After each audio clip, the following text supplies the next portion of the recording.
I'd like to do today is have both of our writers, who I'm going to introduce very shortly. I'm going to introduce them as they go up to read. We're going to start with 5 to 10 minutes or thereabouts, whatever you choose to do, of a reading from both of our authors.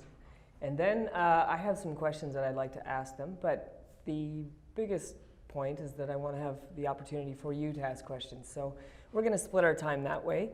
And thank you so much for coming to see Joan Barfoot and Guy Vanderhaeghe in conversation. So we're going to start with Joan, who's going to be reading. Joan Barfoot, truly one of the brightest lights in the constellation of London's growing literary fame, is the award-winning author of 11 novels. Pause on that, 11 novels. Beginning with Abra, 1978, which won the Books in Canada, now Amazon Prize for first novels. Followed by Dancing in the Dark, which was made into a movie directed by Leon Marr and starring Martha Henry, a film that was shown at Cannes Film Festival, and then also at New York City Film Festivals. It was around that time, too, that Joan Barfoot was the Canadian delegate to the first International Feminist Book Fair Festival, or Book Fair and Festival in England, and I believe that was in 1983, a fact that I found quite fascinating when I was sifting through the biography in preparation for today. Barfoot then published Duet for Three, Family News, Plain Jane, Charlotte and Claudia Keeping in Touch, Some Things About Flying, and Getting Over Edgar. During this flurry of activity, she accepted the YWMC Women of Distinction Award here in London, Ontario, the Marian Engel Award, and edited A Time Apart, Letters of Love and War, a record of 4 years of letters between Nora Engineer, and I hope I'm saying that right, an Owen Sound housewife, and her husband Fred, stationed overseas. Soon thereafter, she released Critical Injuries, longlisted for the Man Booker Prize, and shortlisted for the Trillium Award, followed by Luck, shortlisted for the Scotiabank Giller Prize. Shortly after that, she received the Huron University College Medal of Distinction. In the midst of all this activity, if you can believe it, Joan has continued her work as a journalist for several newspapers across the province of Ontario, including the London Free Press. She is a distinguished Western graduate from the Department of English and was recently conferred an honorary Doctor of Literature in 2012 in recognition of her contributions to the literary and cultural landscape in Canada. I have quite a few colleagues who attended that convocation ceremony and were abuzz singing her praises for offering such a memorable address on the topic of this festival, words, the power of words, the use of words, the misuse of words. Joan Barfoot also teaches creative writing, and we are very pleased to welcome Joan today to speak with us and to read. Thank you very much. Please help me in welcoming Joan.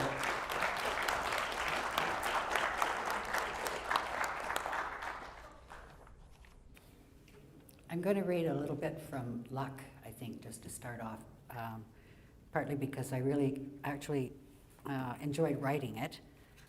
It's perhaps, I hope, more amusing than it will sound, I hope.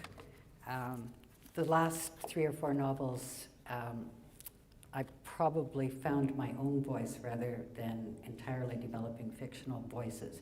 Characters aren't autobiographical in any way, but I enjoyed more as my career went on, having a little fun with the way I think, instead of always about how my characters think. Anyway, here's the first bit of Luck, and in the first page it hopefully spells out what the actual theme of the book is. There is good luck and there is bad luck, and then there's the ambiguous sort of luck that's a lot of this and some of the other. For instance, when Philip Lawrence, already recipient of a reasonably gratifying life, has the misfortune to die, he is just 46, which in some other part of the world or some other century would be a grand old age, but is terribly young in this place and time. On the other hand, it is his good luck to die quietly in his bed, apparently in his sleep, a remarkably mild and merciful, even enviable ending.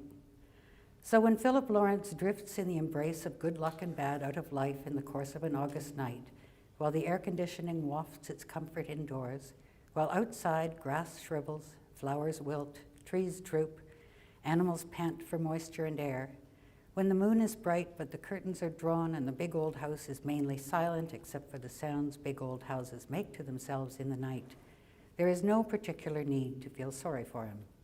Surely if he has suffered at all, it can have been only briefly. A different matter entirely for the living.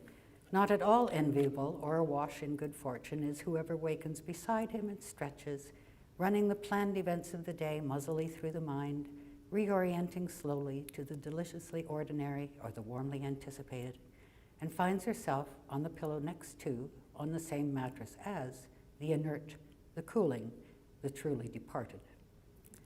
An unambiguously nasty moment for that person, turning to speak, turning to touch. This is no way for a day to begin, nor really for anything else to begin, but like it or not, there is death lurking, life's great big vanishing question mark. Might as well see what's to be made of it. Buck up and face it, since one way and another, everyone must. Today, death is rolling into the lives of Nora, Sophie, and Beth, and it won't be long before the entertaining question will arise: which of the three draws the cosmic short straw? Who wakens amiably beside Philip Lawrence and is hurtled unprepared into horror and shock? What does she do? How does she tell the others? Oh, many questions to spark the tongues of the villagers. Those villagers Nora has lately come to feel who might in another country, another century, have gathered up torches to carry to the house on the hill, intending to punish and with any luck burn. But Nora's imagination is in morbid overdrive anyway, since she is, in fact, the one who draws the short straw. It's Nora who feels consciousness creeping back an hour or so after the dawn, who is cooled by air conditioning, not by death, who rolls onto her back and stretches her legs and curls her plump arms over her head, feeling the exhilarating blood warming her arteries and her veins, who begins ticking off in her mind the anticipated events of the day ahead, and who finally turns to Philip, her husband, and wouldn't the villagers be disappointed to know it's Nora, respectably beside him at this unrespectable moment, and sees him smiling a strange, drawn, pale smile. A rictus, as it turns out. Nora does not understand this right away. Most people don't absorb new information quite that swiftly. She thinks he is having a dream, even a pleasant dream, considering the strange smile. There's much to be done, though, no time to waste waiting for dreams, however pleasant, to run their generally unmemorable course. And so she says, softly but cheerfully, intending to give an optimistic bounce to the start of the day, "Philip, wake up, time to get going." Their plans are to drive to the city a couple of hours away and meet up with Max for lunch and a discussion of a show of her work within the next year or so. Max, who owns a gallery and has represented her for almost 2 decades, only a few days longer than she's known Philip, wants to set tentative dates. He has also mentioned he would like to see fresh directions, as she would herself, but these things take time to begin revealing themselves and then to sink in. So, lunch at a fine and faraway restaurant with Philip and Max, an intense but also languorous conversation with 2 good men on various interesting subjects. What could be a happier prospect? Not to mention that this could be one of those exciting days in which new directions come clearer, as it will be. Come on, let's go, we've got lovely big plans. Philip, an exuberant man, tends to respond to exuberance, if also less openly and appealingly, to certain kinds of mute need. Whatever his preferences, Nora can only use the devices and charms she has. It is too late to figure out new ones. Later than she could have imagined, Philip is not merely resisting her, content in his dream. She realizes this as her hand grips his arm, intending to shake him, although gently, beginning the day as it should be begun, if it is to continue as it ought to continue. His arm is curiously unmalleable. It will not be easily shaken. It implies an absence that has not been implied before. Nora screams. She leaps up. She immediately regrets not the leaping, who would not leap, but the scream. It calls attention. It calls the others. She has lost the moment that was just hers. Drawn by the highly unusual sound of Nora screaming, Beth dashes into the bedroom doorway from one direction, her thin cotton nightie awry. And from the other direction comes Sophie, still in the process of struggling into her robe, one arm caught and the material flying. Sophie sleeps naked, which it would please the villagers to know, but which does not please Nora, already thoroughly distressed and in no mood for a vision of Sophie's large bounding breasts, her fleshy hips, that clutch of invasive red pubic hair, particularly tasteless and bold in the circumstance. Also, what if Philip weren't dead? What sort of state would this be to arrive in? What? Beth has the slight voice of a girl, insufficient to many occasions, absurd and offensive in this one. Sophie's tone, her, what is it, what's wrong, is also inappropriate. Too hearty, too ready to take action, to defend or to diagnose, and then repair.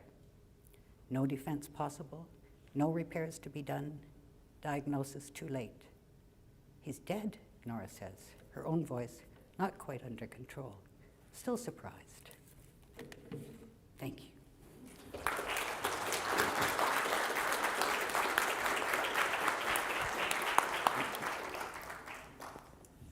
Wonderful.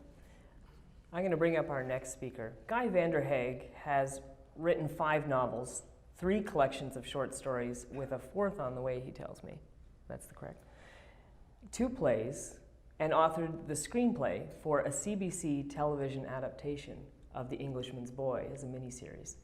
Man Descending, his first collection of short stories published in 1982, captured the Canadian literary imagination immediately, winning the Governor-General's Award for Fiction and the Faber Prize in Great Britain.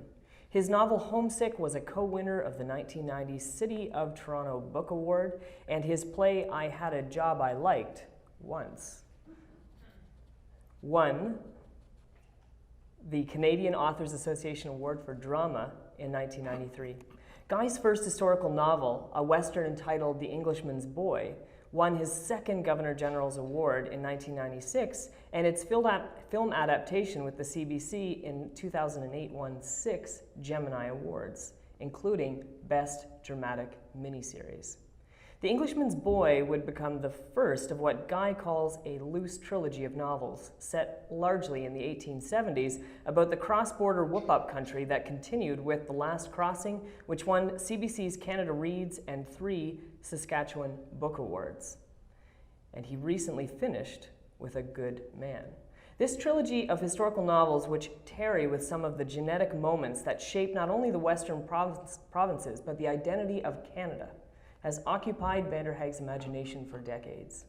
He has received both the Harbourfront Literary Prize and the Timothy Findlay Prize, and is an Officer of the Order of Canada, a member of the Saskatchewan Order of Merit, and a Fellow of the Royal Society of Canada. He has taught creative writing at the University of Ottawa and St. Thomas More College, amongst others, and currently lives in Saskatoon. I actually met Guy as part of the Pierre Elliott Trudeau Foundation, where I was a Trudeau Scholar and he was a Trudeau Fellow. It was actually during a reading from one of his novels in Gananoque where Guy made a mention of Henri Bergson. Obsessed at the time as I was with Bergson, I asked a question about Bergson's notion of temporality in relation to the novel. Guy quickly disavowed any knowledge of reading Bergson earlier. Not quite. only the Ilan Vital Bergson. But went on to give an absolutely beautiful response on the temporality, and the idea of temporality in the Canadian novel. His response was incredibly modest, understated, but exceptionally brilliant. Please join me in welcoming Guy Vanderhaeghe.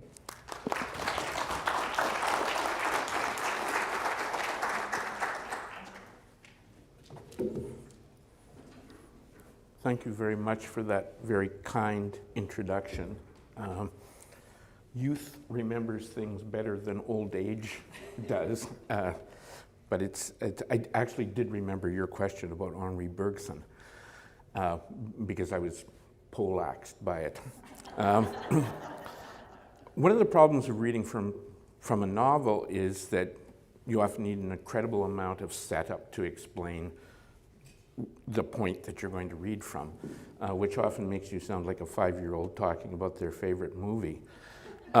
So I will just briefly say that in part, the novel I'm going to read from, A Good Man, deals with the relationship between a Northwest Mounted Police officer, Colonel Walsh, who was removed from his post because of his support for Sitting Bull when Sitting Bull spent time in Canada after what was then known as the Massacre of the Little Bighorn.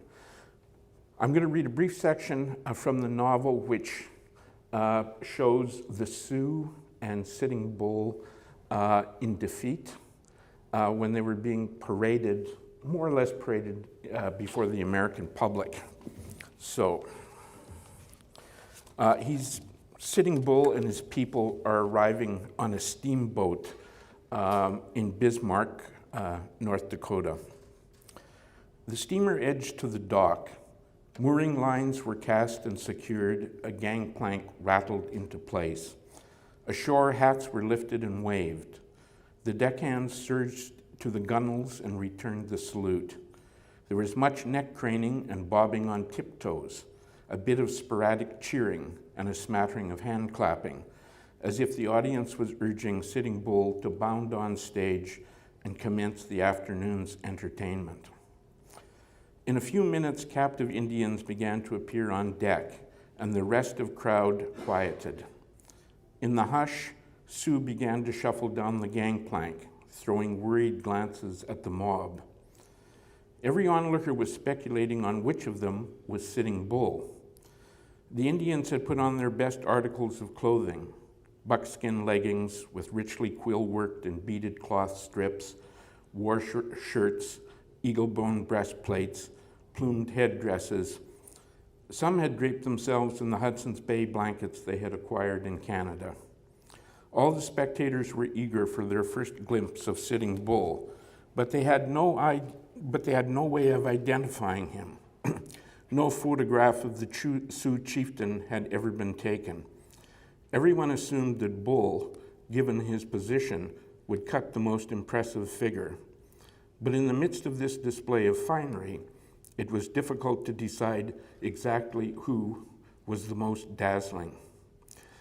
A member of the Fourth Estate cried out, "Which of those beauties is the slightly recumbent gentleman cow?" A boatman leaned out over the railing and pointed. There. Towards the tail of the retinue, a stocky man came limping down the gangplank in an old white shirt, blue pantaloons, and worn moccasins sprinkled with a few seed beads. His braids were wound with strips of red flannel. His shirt was streaked with scarlet. So too was his face, neck, and the part in his hair. Red was the color of life and charity. A red border painted on the bottom of a Sioux lodge announced that all who visited there would be fed. Excuse me, I've got a frog in my throat. Just back up. Red was the color of life and charity. A red border painted on the bottom of a Sioux lodge announced that all those who visited there would be fed. In the hard times, the hunger times, Sitting Bull had opened his hands to his people and given away most of his worldly possessions to feed and comfort them. His generosity had made him poor. Now he had become the object of charity. The captain of the boat had given him a gift, a pair of smoked goggles, which lent him the black, blank stare of an insect. His gaze unsettled everyone it fell upon. It seemed so terrible, so inhuman, that they found themselves averting their eyes from it. Thank you.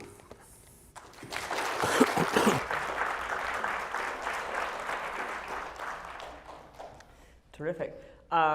Yesterday, Guy told me that you both were at some point in time represented by the same publisher. So you would have encountered one another quite a bit along the road. So I think this is the first time in a while that you've had the chance to sit together on an author's panel. So wonderful. Maybe I'll begin with Guy. In a lecture that you gave in New Brunswick on the historical novel, I promise this isn't an Henri Bergson question. You described it's a test to see what I can remember.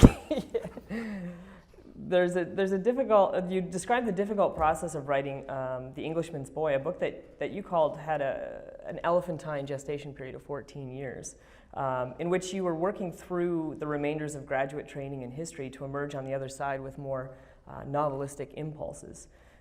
The discovery you made, as you say, is to place greater emphasis, and I love the way that you phrased this, on the noun rather than the adjective of the historical novel. So on the novel. Can you walk us through the process of this discovery? I suppose 14 years would resemble more like an Homeric quest rather than a walk, but if you could walk through the way in which that discovery came about. Well, I mean, as I've often said and often give evidence of, I'm not that bright. So it took me some time to get over my formation as a graduate student. My big worry in writing a historical novel was the idea that in some way the historical novel should be more like history than a novel, which obviously it shouldn't be. I finally arrived at the point that historical events and historical characters would become the skeleton of a book. But the one thing that the historical novel can do, I think, that history has difficulty doing, is making the past a more intimate experience. And I don't want to go on at length about this, but one of the things is that history is often an explanation of how things came to be, as if there was never any other possibility, which sometimes leaves the impression that people going through any event should have behaved differently than they did to arrive at the right outcome. I believe the past, for those living it, was as much a muddle as the present is for us now. And so historical novels, I think, can better give some sort of sense of, I mean, one of the topics last night was luck. Historical novels can ask the what-if question. If this hadn't happened, what would have been the result? That's wonderful. And one of the things that I find really fascinating, too, about the way that you're working through the trilogy of the historical novel is that we often think of history as a diachronic process of something that there's origins, causes, as you were describing in development. But you really sit almost synchronically. You almost take a capture of the 1870s and really tarry with the details of the 1870s in Canadian history. And at this particular point, you describe Canadian history as having a radical transformation. And I don't know if many Canadians would know all of the details. Of course, we know of Confederation, we know of the common details of Canadian history, but you pull out things that people wouldn't know about, like the massacre of Cypress Hill and the events that you were just describing to lead up to the novel. I was wondering, why the 1870s? What really drew you to the 1870s? I think one of the reasons why I was so intensely interested in the 1870s was, first of all, what you've just mentioned. It was, basically the first decade of Canada at least being a quasi-nation. It was not a country that was fully independent in any way from the British Empire, but it could exercise policy to a greater or lesser degree. And so coming from the West, I wanted to possibly, I mean, I don't mean to sound too grandiose, but I wanted to bring to the attention of people who didn't live in the West how very small events in the West had a big impact on the country at large. So the Cypress Hills massacre led to the formation of the Northwest Mounted Police, who then secured Western Canada for European settlement, or for people who were immigrating from Ontario to the West. They made the history of the Canadian West somewhat different than the American West.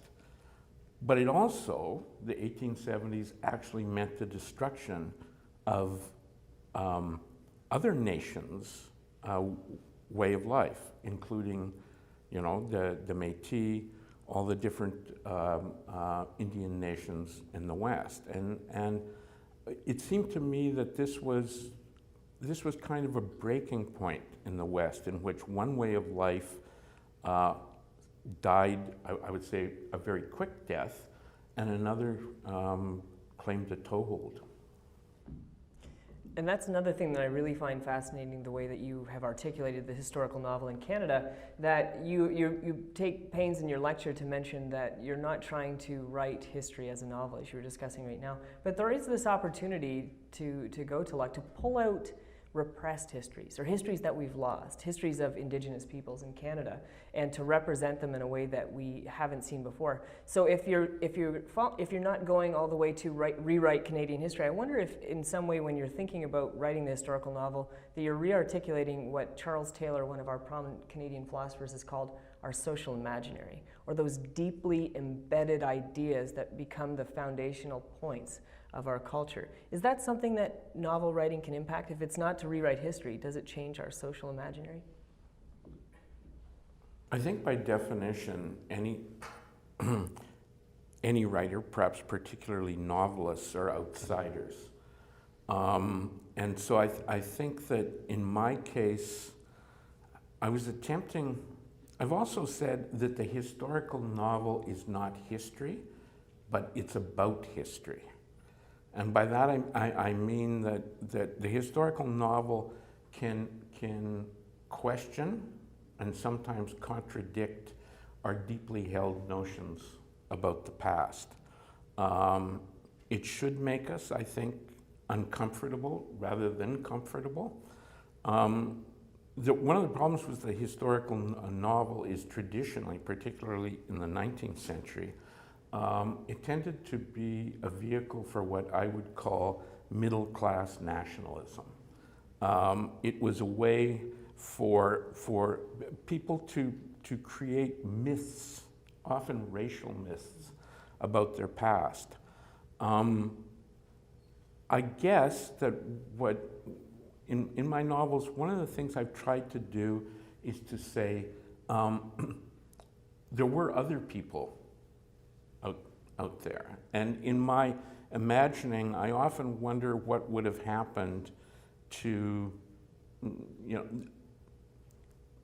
the Métis experiment in Winnipeg with, Louis Riel's attempt to create a republic there, because that was an extraordinary mingling of European and native cultures.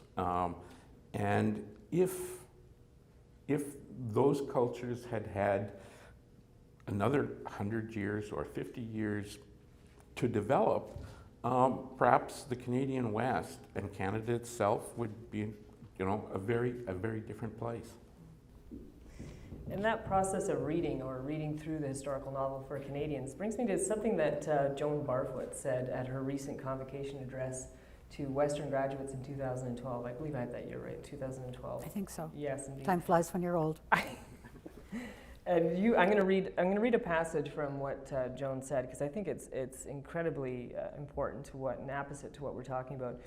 She says, "Reading well will remind you that you and yours are not the only people on earth, and that your circumstances are extraordinary, that each of us, just being in this room today in the convocation hall, is an astonishing luxury, because none of us, nor you nor I, is the center of any known universe. By and large, your troubles and mine are not only not catastrophic, they're barely interesting. In fact, one of my novels is called Luck, and this is why I thought it'd be such an important point here to begin. And it came about to explore the notion that in this time, in this particular part of the world, that's what we are by and large, lucky. Those of us in this room right now, and I suppose that would apply to this room as well, may have worked hard and overcome serious troubles and made the most of small and large opportunities. But just being here means we've won a long odds cosmic crapshoot. Your advice to graduates here goes against the grain, or a prevailing idea, perhaps a myth, that hard work will lead to the reward with the right amount of determination. What this misses is the interconnected web of opportunities that many of us have, where success is in some ways based on a notion of luck, the circumstances in which we're born. How did this idea of luck become such an important thing for you? Oh, poor guy. let's trail this sucker over. All sorts of ways, I suppose. Just small things that I had a mother who read to me and a sister who read to me, and I remember the magic day when I was about 4 and I looked at a book and I could read it all by myself, and I just fell in love with words and wasn't that lucky that we actually had a book that I think was a child's version of Shakespeare or something really pretentious for a 4-year-old. So there was that kind of nurturing that you really can't take for granted if you look around a bit. Then I went into journalism when I basically got the boot from Western. I mean, you may say I have a degree, and I do, but it was a paltry little thing by the time I got it.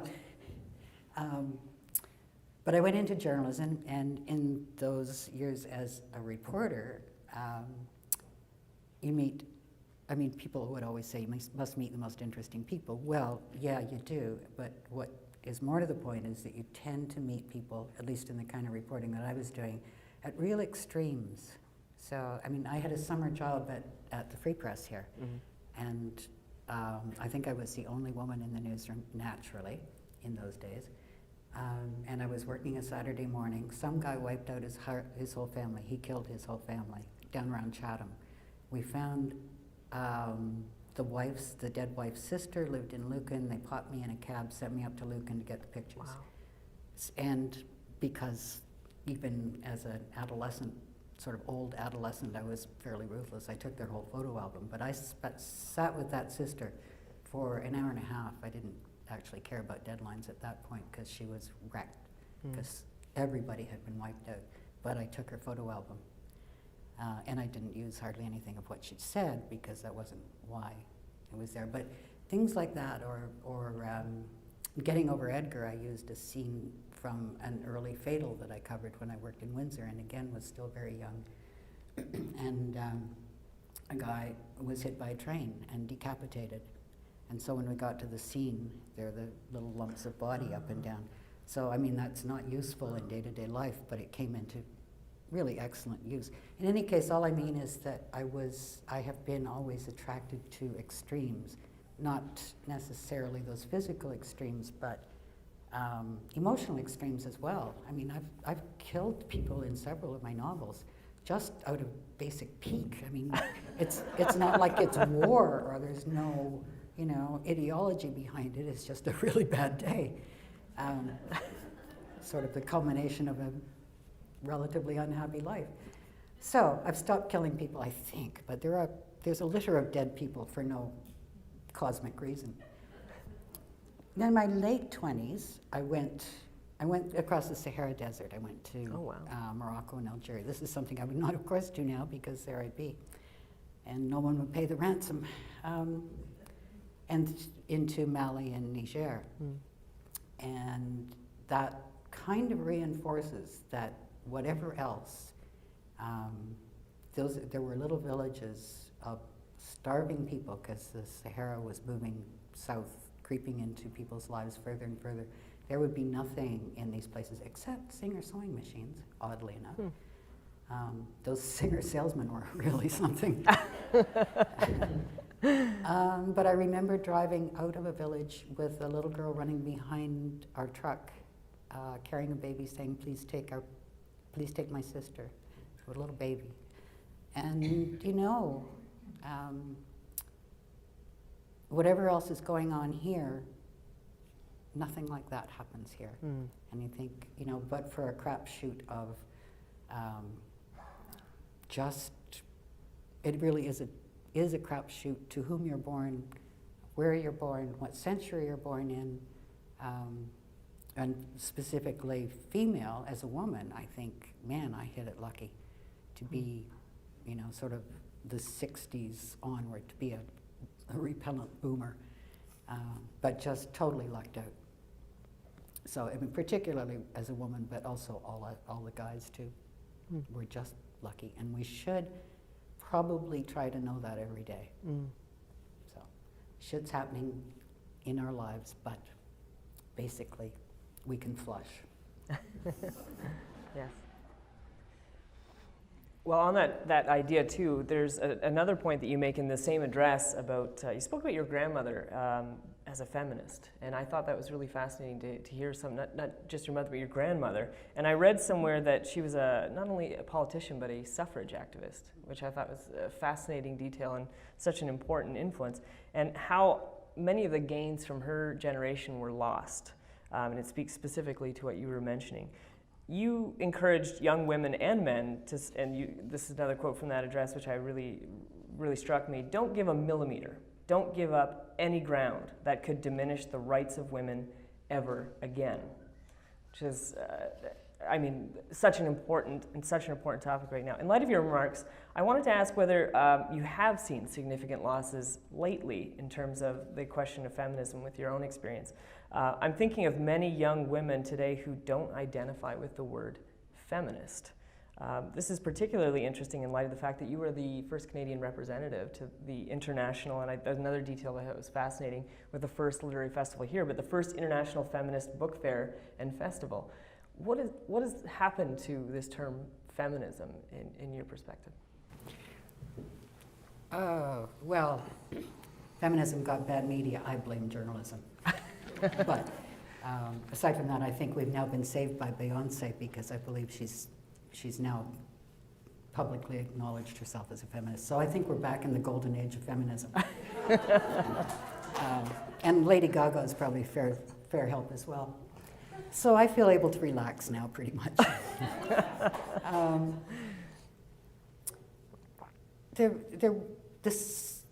My grandmother, whom I never knew because she was dead before I was born, she hung out with Agnes MacPhail and Nellie McClung, and so that was very impressive to me. It was less impressive to my mother, who had apparently stayed home and looked after the household while her mother swanned around to feminist conferences. I think we've seen some of this happen in current generations too.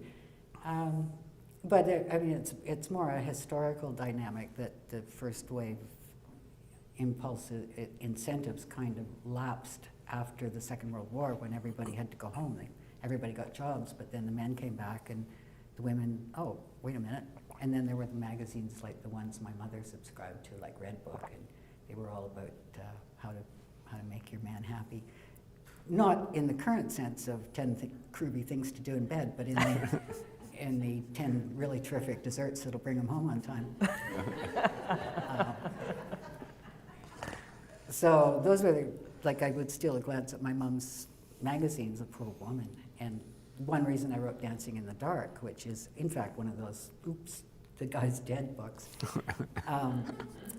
is that the protagonist of Dancing in the Dark, which Martha Henry played brilliantly in the movie, followed the rules.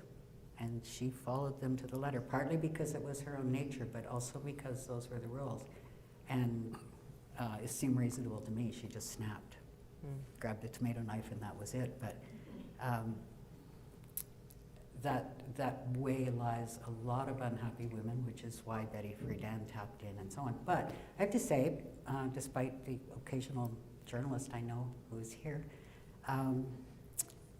that when I worked in newsrooms, often as one of very few women, the men were often quite frightened of women and of having power, having to share power. I mean, that's a natural human thing. People don't like to share power.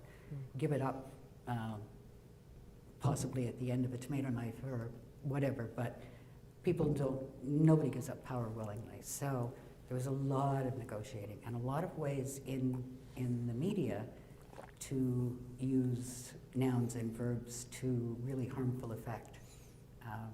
And so, the sort of no shaving, bra burning things. I mean, maybe somebody burned a bra at some point, but, most of us really cherished our bras. So that was just an image issue. But, image is very important. But now, as I say, with Beyonce on our side, we're golden. It's interesting, too, in Canadian history with major arts and literature movements. I'm thinking even the Confederation poets. There was Pauline Johnson, and the group of 7 on the periphery was Emily Carr. So we have some major heavy hitter female figures in Canadian history. And actually, when I was looking through both of your backgrounds, I found a nice thread. I'm sure this is a thread for many Canadian authors, but the figure of Margaret Lawrence for both of you is such an important figure. In your recent Margaret Lawrence lecture guide, you wrote, Margaret Lawrence was an essential literary guide, a woman whose writing helped to open my eyes to what might be done with material that lay right under my nose. And Joan, similarly, I read somewhere that Margaret Lawrence was the first person you read that convinced you that one could write about what you called the ordinary lives of women specifically, and be a great writer. I was wondering, for Guy and then to Joan, but Guy, you have a great story about when you'd won a prize and there was a letter that you had received from Margaret Lawrence. Could you tell us that story? I actually referenced that in my Margaret Lawrence lecture, much to my embarrassment when and I should preface this by saying that Alice Munro was also another figure who taught me that so-called ordinary lives, in quotation marks, or lives in small towns or rural areas could also be the stuff of great literature. Anyway, the year that I won my first Governor General's Award for a collection of short stories called Man Descending, and I still blush and cringe to think of this, Alice Munro, who had blurbed my book, was also on the short list. And I won the Governor General's Award, which caused perfectly understandable consternation in all literary circles. And there was actually quite a bit of discussion in the press about the travesty of this, which made me very uncomfortable, mostly because I agreed with it,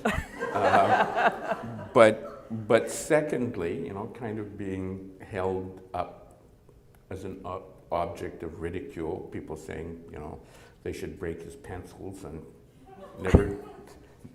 never let him write anything again. I went into a funk. And I thought, okay, it was hard enough to write one book. Now, how am I ever going to write another book with this kind of sitting on my shoulder? And out of the blue, I received a letter from Margaret Lawrence, and she didn't reference any of this that was going on, but the letter was like incredibly kind, and she said some very nice things to me and about my work. I had never met her and never did meet her face to face. And one of the things that she said, I remember one of the lines was, now that you have won this award, there are a lot of people who are going to feed you a lot of bullshit about being great. And that there are going to be a lot of people that want something from you, which was only partially true. But she said, you know, okay, the business of being a writer is writing. And so I said, okay, you know, if that's what I have to do, then I'm going to do it. And so I kind of shortly after that, I went back to writing. So I mean, she gave me it was kind of like a voice from a great distance. I mean, you know, the letter arrived, I kept it, and it's now in the archives at the University of Calgary. But it was very important to me, as was her work very important to me before I ever received a letter from her. Mm. Mm. I didn't ever meet her either, but I read her when I was in late high school, I guess, and I was growing up in Owen Sound. I had spent like 17, 18 years planning to get out of Owen Sound, so I was near to achieving my goal. But I hung out at the library a great deal, and I had worked my way really pompously, I'm sure, through all the Russians, you know, all those great men and the tundra and the blah blah, blood on the snow, as I used to call it. And it seemed to me at that time, in that place, that writers were, well, for one thing, they were male. for another thing, they were dead, and they were far away. So Margaret Lawrence was a discovery in the reading just because she wasn't dead, and that was, you know, I had no idea then of becoming a writer because I just had it in my head that they were dead. And they certainly weren't Canadian, and almost certainly they weren't women, because I hadn't read women until I read Margaret. And then I thought, blood can be elsewhere, it can be in the kitchen.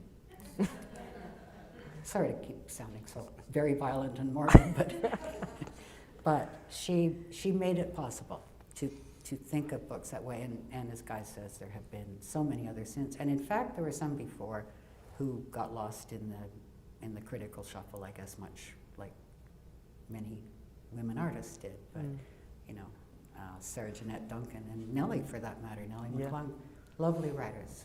Ethel Wilson, brilliant, but sort of ignored in the cosmic scheme of things in our society. And then along came Margaret Lawrence, and boom, and then Alice and Carol Shields, of course. There's a whole new tradition, or not a new tradition, but a good solid tradition now of real life in there. I'm just going to quickly insert something here because you mentioned Ethel Wilson. Margaret Lawrence said to me in her letter, "I'm only doing this because Ethel Wilson did the same thing for me." And of course, we could add Joan Barfoot to that list that she was mentioning of Canadian female novelists that have blazed a trail for other writers to come. I don't want to hog the mic the entire time for myself because I could continue to talk to these two forever. I want to have the opportunity for you guys to have some questions as well. Is there any questions for Guy or for Joan that you'd like to ask? Yes, sure. And say your question quite loud so that we can get it. It's a question for both writers. Why do you like the city you live in, if you do like it, and how does living there affect your writing? One of the reasons that I live in Saskatoon and have spent virtually all of my life there. If I'm going to descend into the abyss of autobiography, I mean, arriving in Saskatoon because I came from a very small town and going to university was a very liberating experience for me. You know, my first encounter with a very large library, my first encounter with people who took ideas seriously. And you know, I think I was a bit like those goslings that get imprinted very early on. You know, they usually follow a man with a pail, but when I arrived in Saskatoon, it just sort of stuck with me. And I've returned there many times. How has it influenced my writing? I've only written one novel and a few short stories in which Saskatoon as a place played a role, but it's a Western city, and almost all of my work has been about the Canadian West. I used research resources that are in Saskatoon, like the short archives, the archives in the local public library, etc. So that's probably the best that I can do to say how where I live influenced me and why I like it. Oh dear, this is a bit embarrassing because I live in London. And when I went to university here and then I left and went and worked in newspapers, other places. When I decided that I needed to buckle down and write fiction as well as earn a living, I thought back to the jobs I'd had to that point and thought, oh, the London Free Press didn't give me stomach acid, whereas the Toronto Sun was giving me stomach acid. That's when I was working there for a while, and it was making me very tense and anxious, so I just downed tools. So I decided to try for a job here, which I got, and so I could do both things, that I could write during the day and go earn a living by being sleepy at night. But until then, I'd never lived anywhere longer than a couple of years, so I thought, oh, I could spend a couple of years in London, write off, draft a novel and move on to whatever the next thing is. But you know, this city is like quicksand. And I just sunk in deeper and deeper. And, you know, I'm way over my hips at this point. So, I mean, I'm content here. I don't know that it affects my writing at all, except that it's an easy enough place to live that the mind can go anywhere. You know, I can do my extremes because I'm really awfully, disgustingly comfortable here. So, nervous about the election, but nevertheless comfortable. Other questions?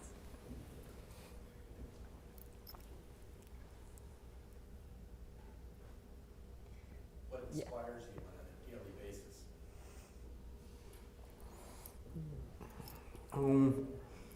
Somebody said, you know, last night, which I think is true, is inspiration is for amateurs.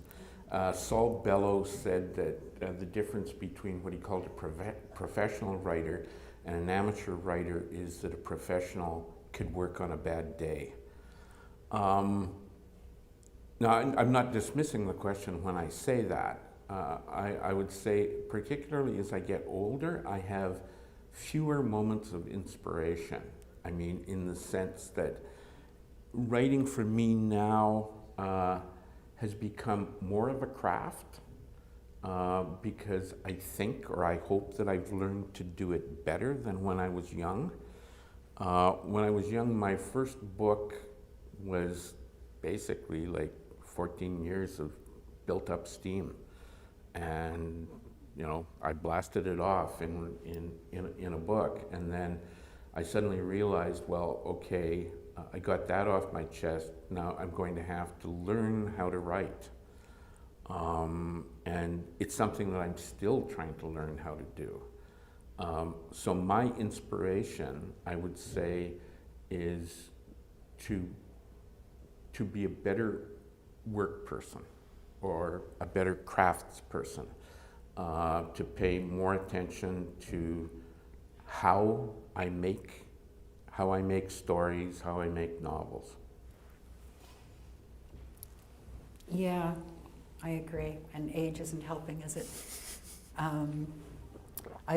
I think, I guess the way I would assess myself is that I have an idea, like I'm a very slow thinker, so if I have an idea every 3 or 4 years, that's my inspiration. So that I would never count on daily inspiration, which boils down to coffee for me. That's all I got. So yeah, I get up in the morning, bang the coffee on, and then we see where the day goes. But I can't say I've been able to work through my worst times, but you do have to be able to work through the bad times. And sometimes, as is the case with any kind of work, I think it helps to go to work, you know, if you're having a bad time.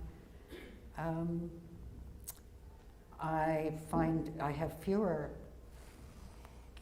ideas that I care passionately about now, so I might be lengthening my time. But really, an inspiration is like a moment in some portion of some day, and from then on it's 3 or 4 years of working with the idea and the characters and learning to have them in your life and trying to find the right words, finding the, you know, going through a page and saying 3 syllables is the wrong rhythm, I need to find a 2-syllable word that means the same thing but has a better rhythm, that kind of thing. That kind of, I want beauty, I want music in the words, so that takes a while, but it's not, doesn't come with inspiration really, although sometimes you can sit there and be blooping away at the keyboard and just the most wonderful, wise thought comes to mind and say, holy shit, I didn't know I knew that. I am so clever, and then you can go have another coffee. There's a question. Yeah, or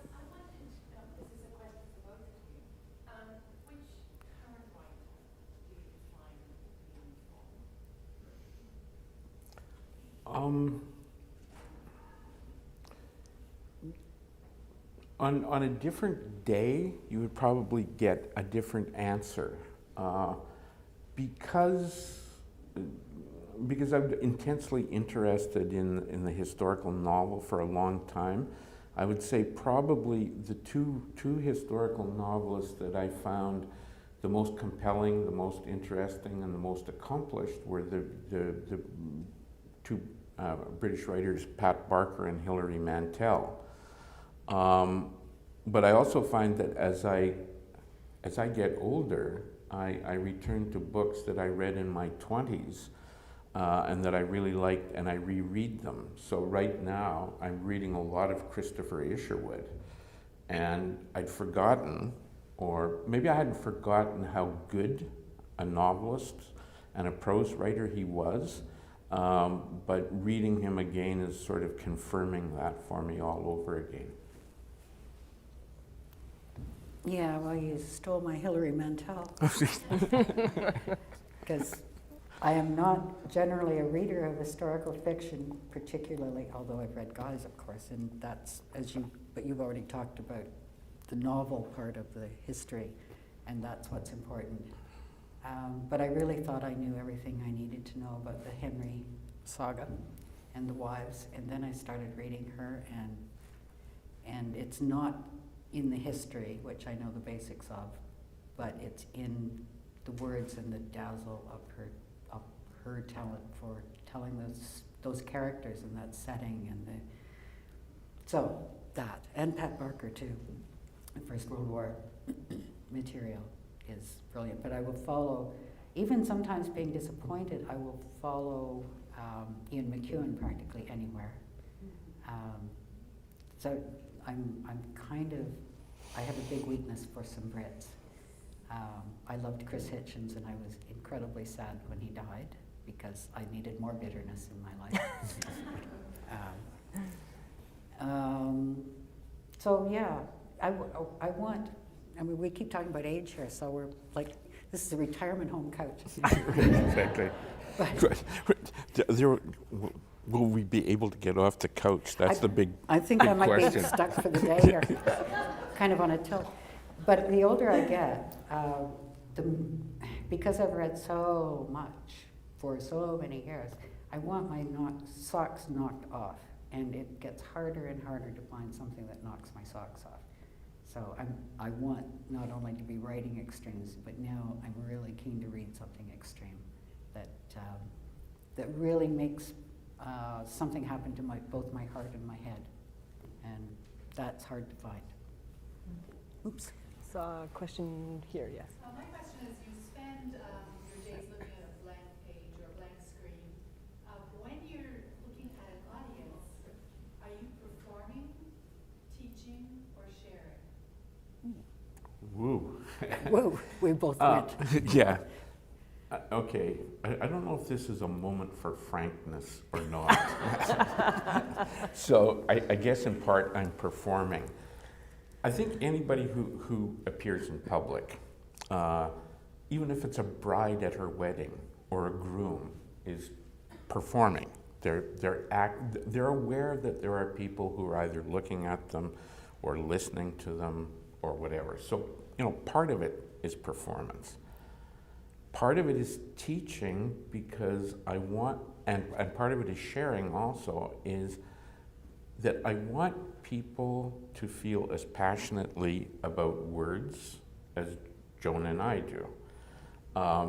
There's a question about writing a novel, and John McGahern said, how do you write a good novel? You write one good sentence, and then you write another good sentence. And novels are illusions, right? I mean, they may seem more real than reality itself, but they're simply words on a page. And if you can't manage words on a page, you can't create that illusion. Part of, like, when I speak to students, what I try to do is get them to believe that writing matters, and that they have to think clearly, and they have to think deeply to write well. Sometimes that's difficult to convince them to do, but I think it's important. It's a tough one. I actually don't ever feel that I'm teaching anything because I'm not sure about the concept. I've not ever been a real teacher. And I would say that because each of us has different parts of our personality that come out in different circumstances, I'm guessing that there's a performance aspect to this, clearly, because you could, if you got cranky, just snap right out of here. So there's a certain incentive to keep everybody sitting. But that's just part of, that's a very small part of any aspect of my life, and I kind of enjoy it. I enjoy meeting everybody and chattering, and honestly, I don't know about Guy, but my experience is people hardly ever ask writers anything, so we're just thrilled to be asked. But in my own home, I don't perform. I drink coffee. A question here. You've talked about inspiration being for amateurs and not needing inspiration to do your work. And this question, either of you can answer this, but do you feel there's a difference in quality when you write from inspiration and you write because it's your work? Okay, I mean, I know that I sounded dismissive when I talked about inspiration. Perhaps I sounded dismissive because a lot of people who claim to want to write feel that they can only write in a burst of inspiration.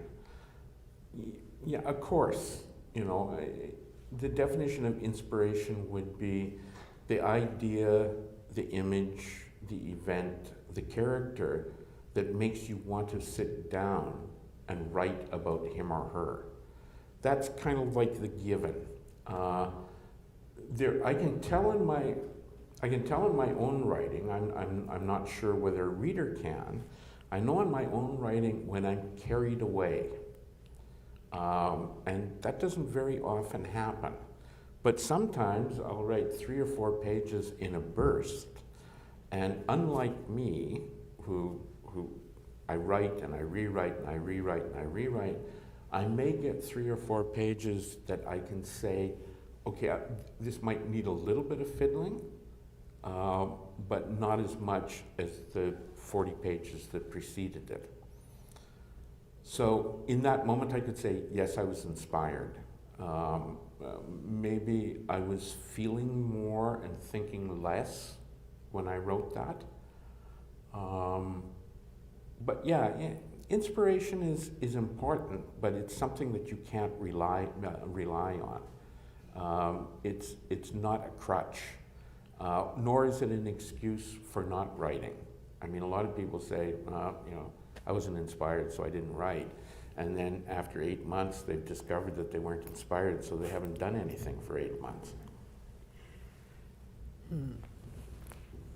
Yeah, once past that initial, whatever we might call it, inspiration, the idea and the excitement of starting something new and thrilling, there is still, while you're working every day, and it is work,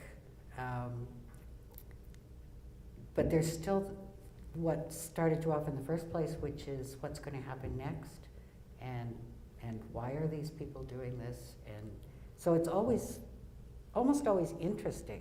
It might not be blindingly inspiring, and it is work, but it's also always interesting, I have wakened up in the morning sometimes wondering, not what's going to happen to me, because I pretty much know what's going to happen to me. I'm going to have coffee and go to the keyboard, and it's really not interesting. But what's going to happen to whoever it is I'm writing about, because I don't always know. I know where I'm going to end up maybe, but not how we're going to get there. So it's always, it doesn't become drudgery, I guess is what I mean, for the most part. Sometimes it's drudgery, but even drudgery is useful. But there's always the incentive, I think, to keep going and say, what happens next? Because that's the whole point, really, is why? Why is the essential question, probably. Why is this happening? Why is she doing this? Why is he doing that? Who is this person? And what will happen to them today?